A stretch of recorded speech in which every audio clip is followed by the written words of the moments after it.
Let's take this on. We can speak now to Suleiman Elede, who's a media consultant, joining us live from Lagos in Nigeria by Skype. So, Suleiman, now we have this case in Nigeria. How has that news been received by people there? How worried are people?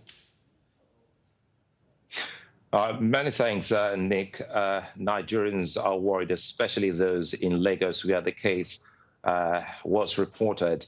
Earlier today, the governor of Lagos State had a live conference where he spoke to Nigerians and Lagosians, asking them not to panic because this particular case is being addressed. But just some couple of hours, just to give you an update before I came on live with you, 28 people at the moment have been quarantined in the state so far, talking about those who had direct contact with the Italian when he arrived at the factory in a place called Ogun State, which is, a neighboring state to Lagos State. It's a cement factory called Lafarge. And the company has already shut down that factory as they try as much as possible to see those who were in contact with this man who came in from Milan, Italy.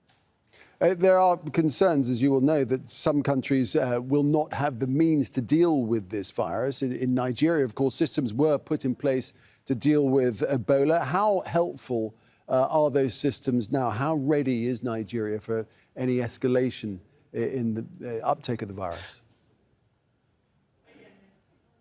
So far, the Lagos State government has a facility that can take about 100 people.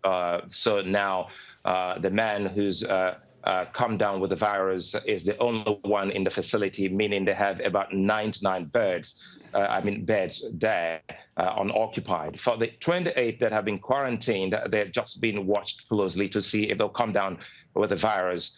So far, I think the medical professionals at the Center for Disease Control in Nigeria, they say they're ready.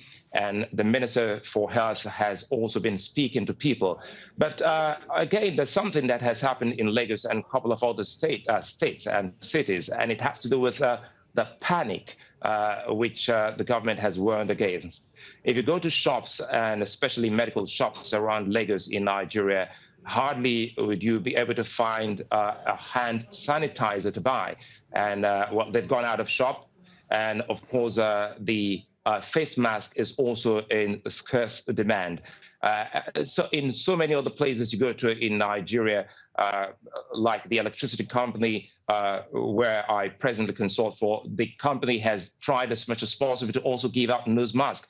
So where we are at the moment, before I came in here to stop to take this interview, we were all giving hand sanitizer. So I think the awareness is creeping on the people, coupled with the panic, which people trying to liken it with the fright and concern they had when we had Ebola.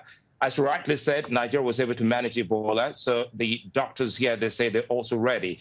But so far, it's just one man down with the virus, while 28 at the moment are in a facility being watched. All right, excellent. Thanks for that update. That's Suleiman Elede. Thanks a lot.